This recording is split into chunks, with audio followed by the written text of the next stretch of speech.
la PDG a pris une seule gorgée de la soupe au poulet que lui avait donnée la femme simple d'esprit, et, à sa grande surprise, elle y a goûté une saveur qui lui rappelait sa mère durant son enfance. Elle comprit aussitôt que cette femme apparemment simple d'esprit devant elle pourrait très bien être sa mère biologique perdue depuis longtemps. Mais lorsqu'elle reprit ses esprits et voulut poser des questions, la femme simple d'esprit avait déjà disparu. Elle ordonna immédiatement à son assistante d'enquêter sur tout ce qui concernait cette femme. Ses souvenirs la ramenèrent malgré elle 20 ans en arrière. À cette époque, son frère jumeau avait envie de soupe au poulet, et avait convaincu leur mère simple d'esprit de voler une poule de 20 ans d'âge au voisin pour préparer la soupe. Mais avant même qu'il n'ait pu en boire plus de 2 gorgées, le voisin fit irruption avec d'autres personnes à la recherche de la poule disparue. Dès qu'ils arrivèrent devant la porte, ils sentirent l'odeur parfumée de la soupe au poulet, et en voyant les plumes de poule éparpillées sur le sol, ils conclurent immédiatement que la femme simple d'esprit avait volé leur poule. Le voisin, furieux, se précipita en avant et se mit à battre la femme simple d'esprit. La petite fille, voyant sa mère maltraitée, cria que c'était son frère qui voulait la soupe au poulet et qui avait fait voler la poule à leur mère. Le frère, craignant d'être battu, accusa faussement sa sœur de vouloir la soupe au poulet. Leur grand-mère, qui privilégiait les garçons aux filles, poussa la petite fille à terre en entendant cela. Les villageois réclamèrent d'envoyer la femme simple d'esprit au poste de police, afin de l'empêcher de causer davantage de problèmes à l'avenir. La petite fille, craignant que sa mère ne soit réellement emmenée, mentit et déclara que c'était elle qui avait eu envie de soupe au poulet et qui avait volé la poule, disant qu'il devrait l'emmener elle à la place. Le voisin en colère traîna la petite fille et la jeta dans la nature. 3 jours plus tard, un homme riche passa par là, vit la petite fille pitoyable et l'emmena chez lui pour l'élever. Ainsi, 20 années passèrent, et la jeune fille devenue adulte hérita de l'entreprise de son père adoptif, devenant une PDG milliardaire. Cependant,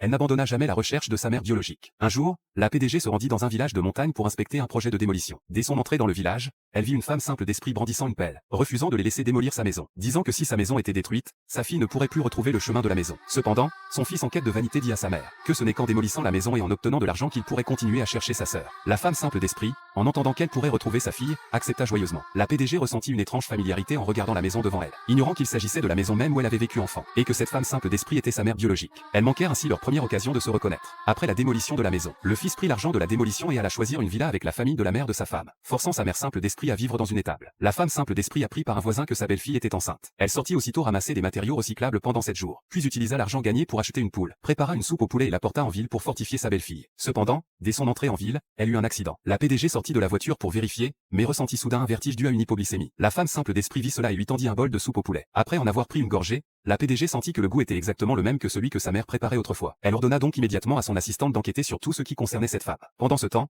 la femme simple d'esprit, tenant la soupe au poulet, trouva son fils, et lui demanda de la rapporter à la maison pour nourrir sa femme. Mais le fils était préoccupé par la compte de 200 000 $, car sa petite amie avait dit qu'elle n'accepterait de l'épouser et d'avoir l'enfant que s'ils achetaient une villa. Mais même avec l'argent de la démolition, il leur manquait encore 200 000 $. En voyant sa mère simple d'esprit, une idée lui vint soudain. Il en